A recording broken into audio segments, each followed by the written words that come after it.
Hello दोस्तों, welcome back to my channel observe vlog. I hope कि आप सब ठीक होंगे और लाइफ को एंजॉय कर रहे होंगे। मेरा नाम है अबूजर गिल और आज हम जो वीडियो देखने लगे हैं उसका टाइटल है Indian Hindu pandit talk about prophet Mohammad peace be upon him सल्लल्लाहु अलैहि वसल्लम। एक इंडियन जो हैं पंडित हैं वो बात कर रहे हैं आप सल्लल्लाहु अलैहि वसल्लम पर, तो हज़रत मोहम्मद सल्लल्लाहु अलैहि वसल्लम पर। तो देखते हैं उन्होंने क्या बात की है इस वीडियो में। वीडियो स्टार्ट करते हैं, मगर वीडियो स्टार्ट करने से पहले आप सबसे एक छोटी सी रिक्वेस्ट है कि मेरे चैनल को कर लें सब्सक्राइब और बेल आइकन को कर लें प्रेस, ताकि मेरे आने वाली हर वीडियो का नोटिफिकेशन आपको मिल जाएगा। तो जल्दी से वीडियो स्टार्ट करते हैं और देखते हैं क्या बात की है उन्होंने।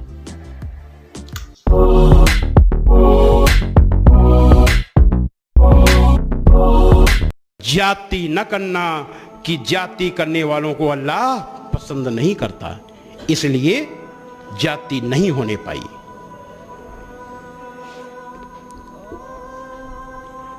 आप एक बहुत बड़ा वाकया है, ऐसा वाकया, ये सारे के सारे आदर्श केवल मुसलमानों के लिए नहीं, दुनिया के सारे इंसानों के लिए, हजरत मोहम्मद सल्लल्लाहु अलैहि वसल्लम के लिए रहमत ऐसी, दयालुता ऐसी कि एक बार एक गैर मुस्लिम आपके यहाँ आया, आपका मेहमान बना, पेट उसका खराब हो गया खाना खाने से, रात में उसने बिस्तर में पखाना कर दिया। जब उसकी नींद खुली उसको बहुत शर्मिंदगी महसूस हुई और वो चला गया, डर शर्म की वजह से चला गया, छोड़ के चला गया। काफी दूर आगे गया तो उसको याद आया, अरे हम तो तलवार भूल गए। तो तलवार के लोभ में वो फिर वापस लौटा। जब वापस लौटा उजाला हो गया था, उसने हजरत मोहम्मद सल्लल्लाहु अलैहि वसल्लम के निवास के पास उसने आवाज़ सुनी कि एक सज्जन कह रहे हैं, ऐ अल्लाह के रसूल, ये आप क्या कर रहे हैं? आप तो पखाना धो रहे हैं, ये मुझे करने दीजिए। तो अल्लाह के रसूल सल्लल्लाहु अलैहि वसल्लम की आवाज़ आई कि वो मेरा मेहमान था, इसलिए काम मुझे करना चाहिए। ऐसी थी रहमत। और माफी का उदाहरण देते हैं और उसके बाद जरा हम लोग अपने से तुलना करें कि हम कैसे हैं। एक गैर मुस्लिम आया मस्जिद नबवी में, उसको पेशाब लगी, खड़े खड़े मस्जिद में पेशाब करने लगा। मुसलमानों की नजर पड़ी, मारने के लिए दौड़े, आपकी नजर पड़ गई, आपने कहा खबरदार, उसको मारना नहीं। मुसलमान इस दुनिया में लोगों के लिए दुश्वारियां पैदा करने के लिए नहीं आया, रहमत के लिए आया है। उसे माफ कर दो और जाओ एक डोल पानी लाओ और उसमें डाल दो, उसको माफ कर दो। लेकिन यही आज हम क्या करते हैं, होली में कोई रंग डाल दे और फिर देखो क्या होता है। तो ये आखिर हम क्यों नहीं उन आदर्शों को स्वीकार करते, हम क्यों उन आदर्शों को नहीं मानते जो दिल जीतने वाले हैं। लो, हजरत मोहम्मद सल्लल्लाहु अलैहि वसल्लम ने दिल जीता था। इस्लाम दुनिया का सबसे तेजी से फैलने वाला मजहब इसलिए बना कि दिल जीतने वाला मजहब था, और वो दिल जीतने वाली चीज आज गायब हो चुकी। क्यों? क्योंकि दुनिया के मुसलमान कुरान, हदीस और हजरत मोहम्मद सल्लल्लाहु अलैहि वसल्लम के दिखाए रास्ते से हट चुके हैं। इसीलिए अल्लाह की मेहरबानी, इसीलिए अल्लाह की कृपा भी हट गई है। एक अभी हमने बताया, भलाई और बुराई बराबर नहीं हो सकती। बहुत पुराना बहुत मशहूर वाकया है हमारे, अगर कुछ शायद मुस्लिम भाई सब जानते होंगे, गैर मुस्लिम भाई अगर होंगे या मीडिया के लोग होंगे, हम उनको बताना चाहते हैं कि हजरत मोहम्मद सल्लल्लाहु अलैहि वसल्लम जिस रास्ते से निकलते थे, उस रास्ते में एक बुढ़िया माई का घर था। वो गैर मुस्लिम थी, वो बहुत चिढ़ती थी आपसे, वो रोज कूड़ा डाल देती थी ऊपर से आपके ऊपर। एक दिन कूड़ा नहीं पड़ा, 2 दिन नहीं पड़ा, 3 दिन नहीं पड़ा, आपने सोचा बुढ़िया माई कहीं बीमार तो नहीं हो गई। तो आप बड़े संकोच में, बहुत संकोच में आप सीढ़ी चढ़ करके ऊपर गए, आपने आवाज दी, माई माई। बुढ़िया माई ने कहा कौन? आपने कहा मैं। ओ बुढ़िया माई सुनते ही बहुत तेजी से नाराज हुई। अरे मोहम्मद कैसे आए? आपने कहा माई, बहुत नम्रता से, माई आपने 3 दिन से मेरे ऊपर कूड़ा नहीं फेंका, मैंने सोचा कहीं आप बीमार तो नहीं हो गई। इतना सुनना था कि बुढ़िया माई फूट फूट कर रोने लगी, कहने लगी अरे मोहम्मद मैं कितनी बुरी हूं, आप कितने अच्छे हो, मैं आपके ऊपर कूड़ा फेंकती थी और आप मेरा हाल लेने आए हो। और ये कहते कहते अंतिम समय आपकी अनुयायी बन गई। भलाई और बुराई बराबर नहीं हो सकती, तो लोगों की सख्त बातों का ऐसे तरीके से जवाब दो जो बहुत अच्छा हो। ऐसा करने से तुम देखोगे कि जिसमें और तुम में पहले दुश्मनी थी अब वो तुम्हारा गहरा दोस्त है। हजरत मोहम्मद सल्लल्लाहु अलैहि वसल्लम ने ऐसे दोस्त बनाया।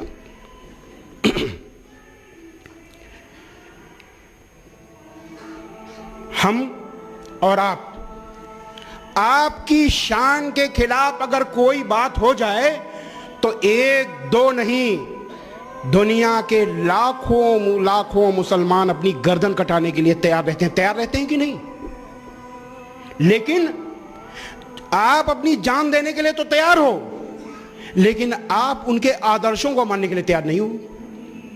जरा सोचिए, जिसने ओझड़ी फेंक दी आपके ऊपर, जिसने आपके ऊपर गंदगी फेंकी, जिन लोगों ने आपके ऊपर कंकड़ फेंके, जिन लोगों ने आपका पीछा किया तमाम अपशब्द कहते हुए मक्का में, उन लोगों से आपने कोई बदला नहीं लिया।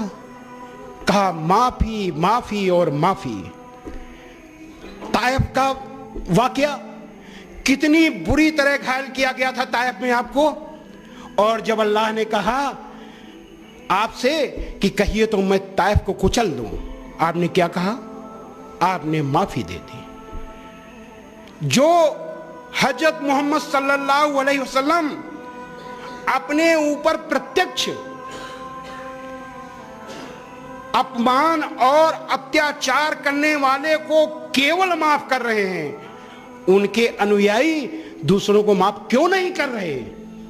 क्यों दिल जीत नहीं रहे? जब अल्लाह के रसूल दिल जीतते थे तो आप क्यों नहीं दिल जीत रहे? और माफ करिएगा, अभी मैंने एक लेख लिखा है पश्चिमी उत्तर प्रदेश के लिए। कुरान मजीद की आयत क्या है?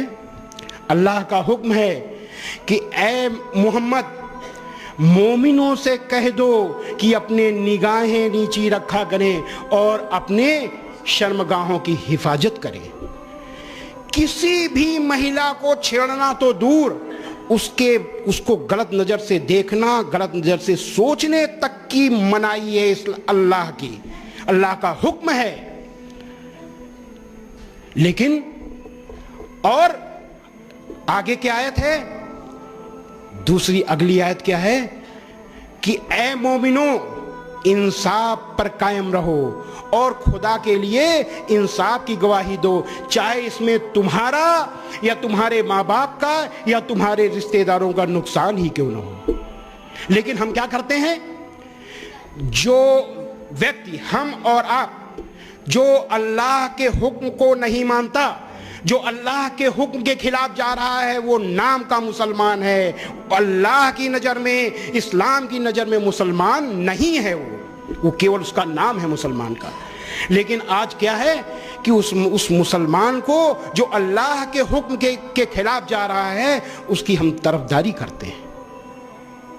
क्या हम इस्लाम को नुकसान नहीं पहुंचा रहे? क्या हम दीन को बदनाम नहीं कर रहे? कोई बोलने के लिए तैयार नहीं इस पर। मुझे इतनी बेचैनी है कि मैं क्या कहूं। कोई इस पर बोलने के लिए तैयार है। मैं खुल के नहीं कह सकता। मेरी एक सीमा है, मेरी एक मर्यादा है। अगर उस मर्यादा को मैं लांघ जाऊंगा तो मैं खत्म हो जाऊंगा। उस मर्यादा को लांघना नहीं चाहता। लेकिन अंदर ही अंदर मुझे इतनी बेचैनी हो रही है कि दुनिया के सबसे बड़े सिद्धांत को, दुनिया के सबसे बड़े दीन को कुछ लोग नासमझी की वजह से ऐसे पेश कर रहे हैं। मैं बताऊं, मैं इसी इलाहाबाद में मैं पढ़ा हूं, एंग्लो बंगाली इंटर कॉलेज, आप जानते हैं। मैंने वहाँ से हाई स्कूल से इंटर किया। उसके बाद यूं क्रिश्चियन कॉलेज में पढ़ा। जब मैं एंग्लो बंगाली इंटर कॉलेज में पढ़ता था सन 68 में, तो मेरे एक भी हिंदू दोस्त नहीं थे, सारे के सारे मुस्लिम दोस्त। और किताब बहुत बहुत समझने की चीज है, क्योंकि देखिए दुनिया की सबसे जहीन अगर कोई कौम है वो अंग्रेज, बड़े दिमाग वाले। और अंग्रेजों की आदत क्या है? अपनी बुराई देखना।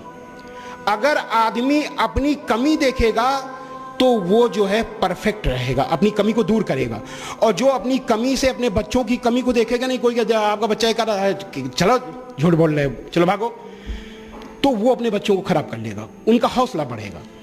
कोई भी नाव हो, अगर छेद हो उसकी अनदेखी करें, नाव डूब जाएगी। किसी मकान में अगर लोग नहीं रहते, कहते हैं मकान बंद रहेगा, मकान गिर जाएगा। क्यों? वो अगर कहीं पानी टपक रहा है, सीला ना रही, कोई देखने वाला नहीं है, धीरे धीरे जो बैठ जाएगा। तो अपनी आत्मनिरीक्षण, आत्ममंथन करते रहना चाहिए। तो वो मेरा कोई दोस्त, सारे के सारे मुस्लिम दोस्त, और मैंने किताब क्या लिखी? इस्लामिक आतंकवाद का इतिहास, the history of Islamic terrorism. मुझे तो मुतासिर हो जाना चाहिए था, मुझे नहीं लिखना चाहिए था, लेकिन क्यों लिखा? अब हम इसके आगे कुछ कहने की जरूरत नहीं है हमको। और मैं सुधरा भी कैसे, इसके लिए किसी भी ज्ञानी ने हमको नहीं बताया। ये शायद अल्लाह को मुझसे काम लेना था, वो अपने आप हो गया। मुझको एक साहब ने कहा, स्वामी जी आपके पास पैसे की कमी है। उस समय मेरे पास पैसा नहीं था, बहुत तंगी से मैं लड़ा। तो उन्होंने कहा पैसे कभी आप अमेरिका के लिए किताब लिखिए, टेररिज्म से अमेरिका का बहुत खतरा है, और अगर वहाँ आपकी किताब चल गई तो आपको करोड़ों डॉलर मिल जाएंगे, आपका काम चल जाएगा। हमें बात समझ में आई। उन्होंने कहा लेकिन अभी आपने 96 पेज की किताब लिखी है। हिंदुस्तान की मेंटलिटी है कि वो यहाँ 10 पेज की किताब पढ़ते हैं, 96 पेज की भी उनको मोटी लगेगी। लेकिन यूरोप की मेंटलिटी ये है कि 96 पेज की किताब लिखेंगे तो कहेंगे इसमें कुछ नहीं होगा, और मोटी होनी चाहिए, और उसमें दलील के साथ सारी चीज़ होनी चाहिए। तब मैंने किताबों का अध्ययन किया। सबसे पहले मैंने सीरत पढ़ी, और जब सीरत पढ़ी तो हमें कुरान मजीद की उन आयतों का जिनको मैंने टेररिज्म से जोड़ा था, मतलब ये समझ में आया कि ये तो टेररिज्म को ख़त्म करने के लिए है, ये तो उन लोगों से लड़ाई के लिए हैं जो टेररिज्म पैदा करते हैं, जो अन्याय करते हैं, जो नाइंसाफ़ी करते हैं, जो दुनिया के लिए, शांति के लिए खतरा है। और यही है श्रीमद् भगवद गीता। तो जब मुझे एहसास हुआ कि मैंने गलती कर दी, तो मैंने उस काम को बंद कर दिया। जब बंद कर दिया तब तक मुझे बहुत पैसा मिलने लगा था इस काम के लिए। मेरे पास नहीं आता था, मैंने नहीं लिया, लेकिन उस काम के लिए मेरे पास पैसे कमी नहीं थी। जब बंद कर दिया, लोगों ने कहा कि ऐसा है कि आप काम बंद कर देंगे, पैसा बंद हो जाएगा। हमने कहा देखिए ऐसा है कि ना तो मैंने एक गज जमीन खरीदी, ना ही अपने खर्च के लिए। आपका आदमी आता है, जो हम कहते हैं, वो पर्चे छपवा देता है, वो काम कर देता है, पेट्रोल भरवा देता है, गाड़ी ले आता है, वो सब करता है। हमने अपने फायदे के लिए उसको लिया नहीं, तो मेरा इसमें नुकसान फायदा कोई नहीं, आप दो या न दो, जो हम अपने उसमें खर्च ही नहीं कर रहे। खैर, तो उसके बाद हमने जब ये हमें महसूस हुआ, तो फिर आगे हमें किताब लिखने का कोई हमारा वो नहीं था। वो किताब में लिखा, बात डिटेल में हो जाएगी, ईश्वरी प्रेरणाई मैंने किताब लिखी। आज वो किताब हिंदी, उर्दू, अंग्रेजी, गुजराती, तमिल, तेलुगु, कन्नड़, मलयालम, बंगाली, असमी, मराठी, इतनी भाषाओं में छप रही है। 10 भाषाओं में वो किताब छप रही है। और वो किताब मैंने क्यों लिखी थी?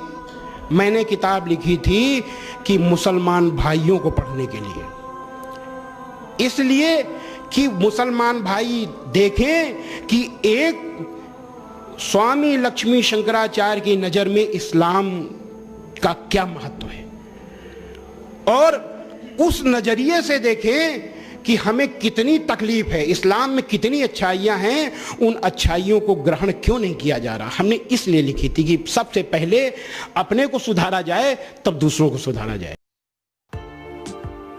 तो दोस्तों, ये हमने एक वीडियो देखी। इस वीडियो को देखने का मकसद ये है कि 2 कम्युनिटीज़ में भाईचारा, प्यार मोहब्बत को बढ़ाना है। जैसे ये एक इंडियन हिंदू पंडित हैं जो इस्लाम के बारे में बता रहे हैं मुसलमानों को, आप सल्लम के बारे में बता रहे हैं। नबी पाक सल्लम ने भी इंसानियत से प्यार मोहब्बत करने का हमें हुक्म दिया है और इन्होंने भी बताया। मैं सबसे पहले आपसे जानना चाहूँगा कि इनका नाम क्या है, मतलब कि ये जो पंडित हैं इनका क्या नाम है। मैं और भी इनकी अगर वीडियोस होंगी तो मैं देखना चाहूँगा। ये मेरी नज़र में आई तो मैंने इसको क्लिक किया, तो मैंने कहा आपके साथ भी इसको देखा जाए तो आपके साथ भी शेयर हो जाएगा और मैं भी देख लूँगा। तो इन्होंने बहुत ही अच्छी बातें की, मैं इनसे काफ़ी इम्प्रेस हुआ हूँ। और एक मुसलमान होने के नाते मैं आपसे कहूँगा कि अगर आपको इस्लाम के बारे में जानना है तो आप कुरान पाक पढ़ें, हदीस पाक पढ़ें और इस्लाम की दूसरी जितनी भी किताबें हैं उनके बारे में पढ़ें, ना कि किसी की सुनी सुनाई बातों पे अमल करें। अगर जैसे हम किसी की सुनी सुनाई बातों पे अमल करते हैं, मतलब कि जिस इंसान को अभी पूरा इस्लाम का नहीं पता, वो आप उससे बैठे हो इस्लाम के बारे में पूछ रहे हो, ठीक है, वो आपको मतलब कि ना आपको पता है कि ये कुरान पाक में लिखा है या हदीस पाक में लिखा है कि नहीं, तो आप उससे जान रहे हो, चलो आप उससे पूछते हो, उसको बाद में आके खुद तस्दीक करें, उसमें कुरान पाक में तस्दीक करें, हदीस मुबारक में तस्दीक करें। क्योंकि मैं हिंदुइज़म के बारे में जानता नहीं हूँ तो इसलिए मैं उन पे इतनी बात नहीं करता कि क्या है उस हिंदुइज़म में क्या लिखा है। मतलब बस मुझे इतना बताया कि हिंदुइज़म में उनकी एक बुक का नाम गीता है। तो बस इतना सा कहूँगा कि जो भाई हिंदू हैं या सिख हैं या ईसाई हैं, अगर इस हिंदू हैं वो उसको पढ़ें, गीता को पढ़ें। अगर कोई ईसाई है वो इंजील पढ़े और कोई सिख है तो वो गुरु ग्रंथ साहिब को पढ़े। मैं ना इतना मुझे सिखिज़म के बारे में पता, ना हिंदुइज़म में, ना क्रिश्चियनिटी के बारे में पता है। तो मैं मुस्लिम हूँ, तो मैं मुस्लिम होने के नाते मैं इस्लाम पे ही जितना मुझे इल्म है मेरे पास उतनी मैं बात कर रहा हूँ। अगर मेरे मुंह से कोई ऐसे अल्फाज या फिर कोई हो तो मैं तहे दिल से माफ़ी मांगता हूँ, अल्लाह के हुज़ूर भी माफ़ी मांगता हूँ। और अगर आपको वीडियो अच्छी लगी हो तो वीडियो को करें लाइक और दोस्तों के साथ ज़रूर शेयर करें। और ऐसी वीडियो देखने का मतलब इंसानियत के दरमियान एक प्यार मोहब्बत अमन का पैगाम देना है। अगर मेरी वीडियो अच्छी लगे तो मेरे चैनल को सब्सक्राइब भी करें ताकि ऐसी ही और वीडियो पे मैं रिएक्शन बनाता रहूं और आप भी मेरे साथ देखते रहें। तो तब तक के लिए दीजिए इजाज़त मुझे, तो ऐसी और भी वीडियो लाते रहेंगे। अल्लाह हाफिज़।